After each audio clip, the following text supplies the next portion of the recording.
পুরুষ মানুষের জীবনটা কেমন, এই যে দেখেন 25 কেজির বস্তা, চাউলের বস্তা।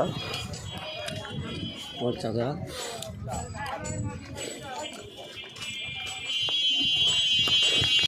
আমি অনেক সময় ধরে ফলো করতেছি, সেই বাঁকা বাজার থেকে হেঁটে হেঁটে পুরাটাই এত কষ্ট করে দেখেন তার অবস্থা।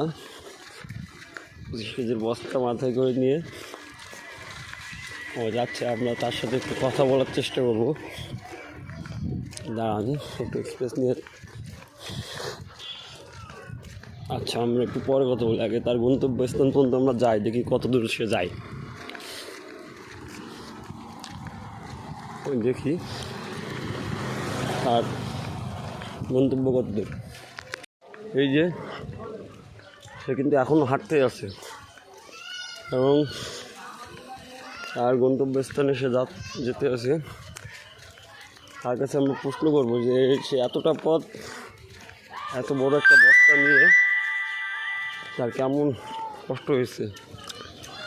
আমরা তার পিছে পিছে এখনও আছি।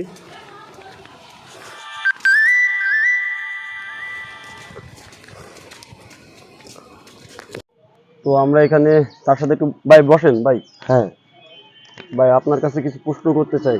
করেন।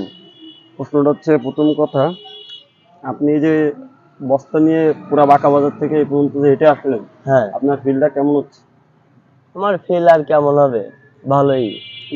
তো আপনার কারণটা কি 25 কেজি বস্তা নিয়ে এইভাবে এতটা পথ হেঁটে আসার?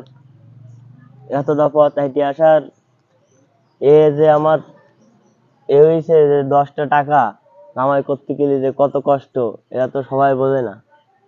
আচ্ছা, 10টা টাকা দিয়ে আমি তো ভ্যানে উঠে আসতে পারতাম, তারপরে আমার কাছে 10 টাকা চলে যেত।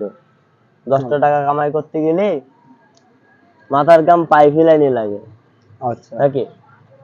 তার মানে আপনি বলতে চাচ্ছেন যে আপনি এতটা পথ হেঁটে আসছেন, তাতে আপনার 10 টাকা সেভ হলো। হাই মানে এক কথা, এটা আপনার ইনকাম হলো। কারণ আপনি যদি হাই হাই কোনো একজনকে দিতেন, সেটা আপনার আপনার কাছ থেকে এই টাকাটা তুলে যেত। হাই হাই তো সেখানে আপনার উল্টা এই টাকাটা সেভ হলো এবং হুম, আপনি সে টাকাটা আপনার নিজের কাজে রেখে দিতে পারছেন। High high